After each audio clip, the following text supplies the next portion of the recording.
আসানসোলের left bank এলাকায়, যেখানে উচ্ছেদ ঘিরে উত্তেজনা। আমরা জানি যে বিজেপি সরকার ক্ষমতায় আসার পরবর্তীতে একাধিক জায়গায় অবৈধ নির্মাণ উপড়ে ফেলা হচ্ছে, যেখানে লেফট ব্যাংক এলাকায় এবার উচ্ছেদ ঘিরে উত্তেজনা।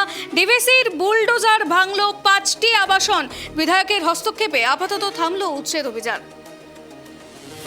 এ বিষয়ে বিস্তারিত জানবো এই মুহূর্তে আমাদের সঙ্গে টেলিফোন লাইনে রয়েছেন আমাদের প্রতিনিধি শ্যাম। লেফট ব্যাংক এলাকায় উচ্ছেদ ঘিরে উত্তেজনা সৃষ্টি হয়েছে, ঠিক কি ঘটনা ঘটেছে? তালানপুরের মাইথনে লেফট ব্যাংক বলে এই পুলিশ ফাঁড়ি রয়েছে, সেইখানে আজকে ডিবিসির তরফ থেকে যেখানে পর্যটকরা যায়, যেখানে ঘুরতে যায়, মাইথন আর ডিবিসি যে রয়েছে সেই পাশেই লেফট ব্যাংকের কোয়ার্টার রয়েছে, শতাধিক কোয়ার্টার।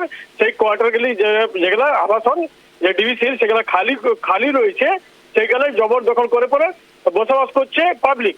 সেইখানে আজকে সকালে যায় জবরদখল উচ্ছেদ করতে ডিবিসি কর্তৃপক্ষ। তখনই যখন 5টি বাড়ি ভেঙে যায়, তখনই সরাসরি যে বিধায়ক রয়েছে অরিজিৎ রায়, তাকে খবর দেওয়া হয়। তখনই বিধায়ক যখন একটি প্রোগ্রামে ছিল, সেখানে ওইখান থেকে সরাসরি খবর পেয়ে ঘটনাস্থলে যায়। ঘটনাস্থলে যেয়ে পরে যে লেফট ব্যাংক যে ডিবিসি কর্তৃপক্ষ রয়েছে তাদের সঙ্গে কথা বলে পরে ওদেরকে বলে যে 1 মাসের সময়সীমা দেওয়া হোক, যে এই যে গরিব মানুষরা কোথায় যাবে, কোথায় থাকবে।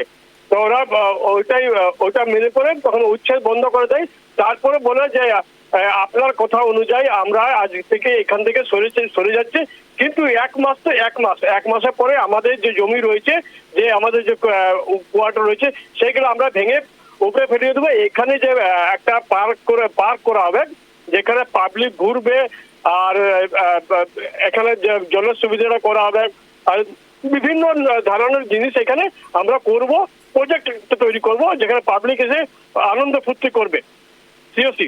বেশ, ধন্যবাদ শ্যাম। যে খবরের দিকে আমরা নজর রাখছিলাম, এবার বুলডোজার ভাঙলো 5টি আবাসন। আসানসোলের লেফট ব্যাংক এলাকায় উচ্ছেদ ঘিরে উত্তেজনা।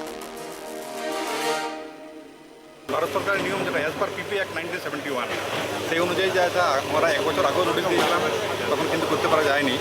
তারপরে আছে আমরা রিসেন্টলি আবার 1 মাস আগেও নোটিশ দিয়েছি, সেটা নোটিশের খবর পুরো ডিস্ট্রিক্ট অ্যাডমিনিস্ট্রেশন পুরো দেওয়া আছে। এবং তারপরে আছে আজকে দিনটা ধার্য করা হয়েছে।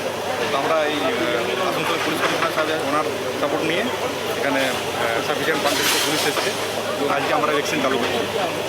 এবং ওখানে যে আছে আমাদের entire electrical team, civil team সবাই আছে। ওখানে পাওয়ার কাট করে দেওয়া হচ্ছে, তারপর জলও কাট করে দেওয়া হবে। এবং সেই জন্য আমরা সবাইকে রিকোয়েস্ট করছি যে আপনারা যাতে সম্মানপূর্বক এখানে বেরিয়ে যান, কারণ আমরা এর আগে মাইকিংও করেছি। আমরা 3-4 বার মাইকিংও করা হয়েছে, প্লাস তারপরে আমাদের ইন্ডিভিজুয়ালি ঘর টু ঘর দিয়ে আমরা আমাকে যোগাযোগ করে। তো আমি নিজে এসে এলাম, আমি কর্তৃপক্ষকে অনুরোধ করলাম যে আরও কিছুটা সময় দেন, যাতে ওনারা নিজেদের বাড়ি থেকে একটা সঠিক জায়গায় গিয়ে মানে বসতে পারে, বা কোনো বাড়ি ভাড়া টাড়া নিয়েও এখন আপাতত থাকতে পারে। তার জন্য কিছুটা আমি ডিবিসি কর্তৃপক্ষকে অনুরোধ করলাম, কিছুটা আরও 1 মাস সময়, এটা এখন ওদেরকে যাতে কোনোভাবে না করা হয়, সেটা ওনারা